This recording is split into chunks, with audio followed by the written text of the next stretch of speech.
नमस्कार मित्रों, आज हम लोग फिर से आए हैं खजुआगढ़ में और यहाँ पर हम आपको बाग दिखाएंगे, बाग बादशाही जो कि औरंगजेब ने बनवाया था। आइए ज़रा देखते हैं इसकी बारादरी। चलिए अब इसके बारे में बात करते हैं। तो सबने बादशाह शाहजहाँ का नाम तो सुना ही होगा।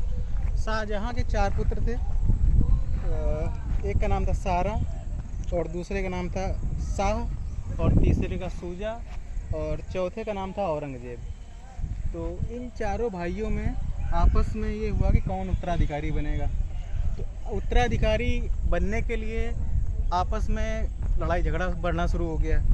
तो उसमें क्या हुआ, इनके सबके बीच में युद्ध हुआ और एक निर्णायक युद्ध हुआ, काफ़ी बड़ा भयंकर युद्ध हुआ, जिसमें कि औरंगजेब ने अपने सारे भाइयों को मार दिया और ख़ुद उत्तराधिकारी बन गया। तो इस खुशी में उसने क्या किया, ये जो जगह है ये खजुआ है, तो उसने खजुआ में 1 हफ्ते के लिए अपना निवास बनाया। मतलब 1 हफ्ते के लिए यहाँ पर रुका और ये जो जगह देख रहे हैं इस बाग का उसने पूरा निर्माण कराया। निर्माण ये जो देख रहे हैं आप, तो ये निर्माण तो उसके बाबा ने कराया था, जिनका नाम है बाबर। लगभग 100 सदी पहले, लगभग 1500 के आसपास की बात है, जब इन्होंने इसका निर्माण कराना शुरू किया था और ये कार्य बीच में ही उन्होंने रोक दिया था। और फिर जब औरंगजेब यहाँ पर रुका तो उसने क्या किया, इस जगह का नाम भी उन्होंने बदल दिया था और इस जगह का नाम अपने नाम पर औरंगाबाद कर दिया था। तो ये जो खजुआगढ़ आप देख रहे हैं, इसका नाम कुछ समय के लिए औरंगाबाद भी रहा है और फिर बाद में बदल के खजुआ फिर से हो गया है। तो ये जो औरंगाबाद है, जो औरंगजेब ने पूरा बनवाया इसको, इस किले को, सॉरी किला नहीं, ये तो बगीचा है। तो अब यहाँ पर इन्होंने 12 दरियाँ बनवाई हैं। तो अब आगे चलते हैं और हम आपको एक एक दिखाते जाते हैं। जब शुरुआत करते हैं हम लोग, तो सबसे पहले ये जो आप देख रहे हैं बना हुआ है, तो बना तो पूरा हुआ है, अच्छी डिज़ाइन भी सब कुछ किया गया है, लेकिन इसमें छत नहीं है कहीं पर भी। आइए अंदर से देखते हैं ज़रा इसको। ये जो बना हुआ है इसमें छत नहीं है और हो सकता है पूरा निर्माण ना हो पाया हो, इस तरह का ये बना हुआ है। आइए आगे चलते हैं। ये हौज जो बने हुए हैं ये भी उसी टाइम के हैं और समय समय पर इनका काम भी बदलता रहा। जैसे कि औरंगजेब ने इनको बनवाया तो पूरे में पानी भरने के काम होता था, पानी भर दिया गया और नालियाँ बनी हुई हैं, इससे पानी बाहर बगीचे में जाता था, सप्लाई होता था। फिर जब इसके बाद ब्रिटिश सरकार आई तो उसने इन हौज़ों का प्रयोग शुरू कर दिया नील के काम में। नील की खेती की जाती थी और जो खेत से नील आता था वो सब इन्हीं पे हौज में डाल के और फिर उसका प्रोडक्शन किया जाता था। अब हम लोग पहुंच रहे हैं उसकी जगह पर जो पूरे बाग का बीच का सेंटर है और इसमें 2 बारादरियाँ बनी हुई हैं, एक दाहिने हाथ पर और एक बाएं हाथ पर बनी हुई है। तो एक पूर्वी दिशा में मानी जाती है और दूसरी पश्चिमी दिशा में मानी जाती है।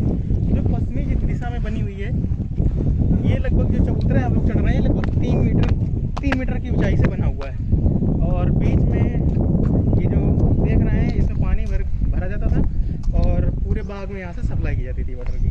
और ये जो सामने दिख रहा है ये बारादरी है, पहली बारादरी जो बनी हुई है, और ये पश्चिम दिशा की बारादरी है।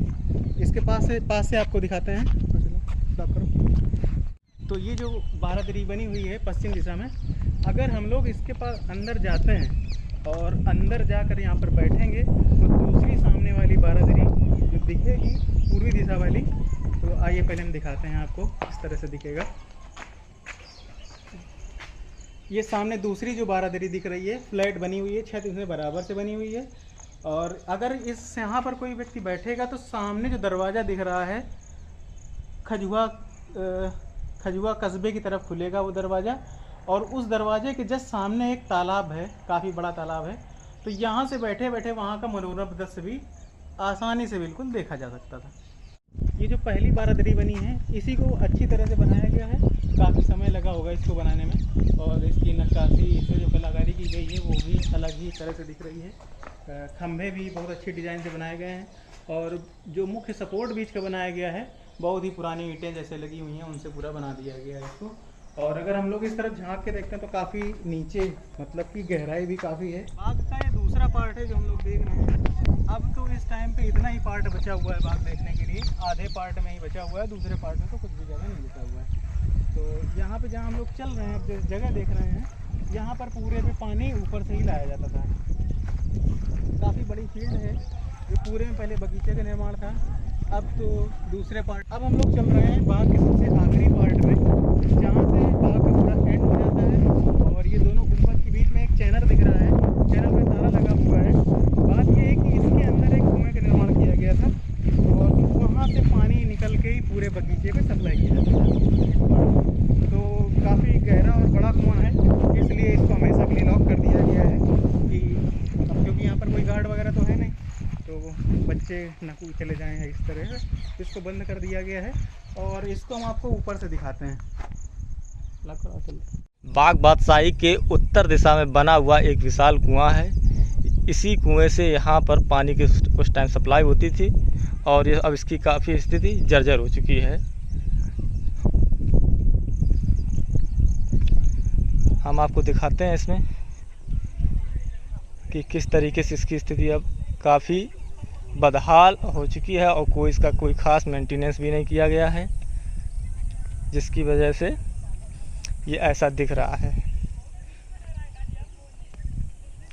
नीचे ये कुआं के अंदर एक दरवाज़ा टाइप का है।